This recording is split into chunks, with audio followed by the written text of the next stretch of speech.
Si vous êtes dans un couple polygame et que vous trouvez que c'est qu'il y a tellement de charge émotionnelle que vous n'arrivez pas du tout à communiquer sainement.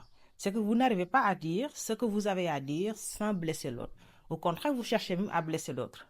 Vous avez tout simplement un manque d'assertivité.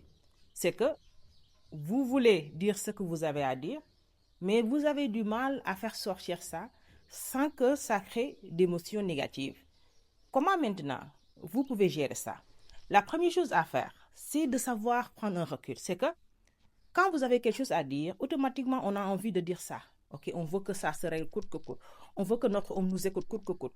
On veut que ça fasse mal coûte que coûte. C'est que c'est normal que vous avez ce ressenti-là. C'est pourquoi vous avez besoin de prendre un recul. Même si c'est 5 minutes, pour que vous puissiez laisser les émotions se stabiliser et laisser la raison parler à votre place. C'est la première chose à faire. La deuxième chose à faire, c'est quand vous vous exprimez.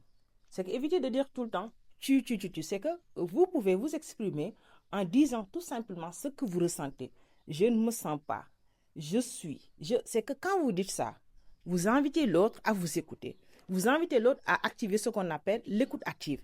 Et ça déclenche l'empathie. Ça permet à l'autre de ressentir ce que vous ressentez. L'autre chose que vous devez vous dire, c'est que pour vous, si vous ne criez pas, pour vous, si vous ne vous imposez pas en mettant les points sur les i, c'est qu'on ne va pas vous respecter.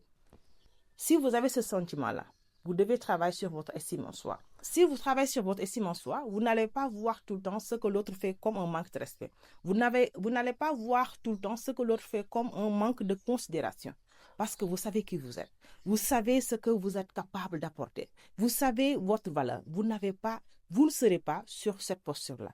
Donc, vous devez travailler sur votre estime en soi. Parce que vous pouvez dire ce que vous avez à dire sans agresser. Vous pouvez dire ce que vous avez à dire sans faire mal. Vous pouvez dire ce que vous avez à dire sans qu'après vous regrettez ce que vous venez de dire. Parce que je vois des femmes qui disent des choses après, voilà, elles reviennent pour dire que je ne voulais pas dire ceci, je ne le pensais pas. C'est parce que tout simplement, vous devez travailler sur votre estime en soi pour que vous puissiez calmer votre moi intérieur. C'était ça que je voulais partager avec vous. Maintenant, si vous trouvez que vous avez essayé et ça ne marche pas, jusqu'à présent, vous n'arrivez pas à communiquer. Parce que la communication, il faut le dire, le silence aussi est une manière de communiquer. Les sous-entendus, c'est une manière de communiquer. Le fait de lancer des pics, c'est une manière de communiquer. Tout ce que je viens de lister, c'est une façon de communiquer. Mais la meilleure façon de communiquer, c'est avoir une communication constructive.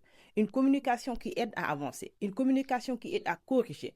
Une communication qui aide à débloquer les blocages. C'est de ça qu'il s'agit. Si vous n'arrivez pas à mettre en place cette communication-là, contactez-moi. On va réserver un coaching privé ou tout simplement intégrer notre groupe pour qu'on puisse travailler ensemble. C'était Kim Ndiaye, votre coach en relations sentimentales et personnelles, la première en Afrique francophone avec 15 ans d'expérience. Je vous dis à la prochaine dans une autre vidéo. Allez, bye.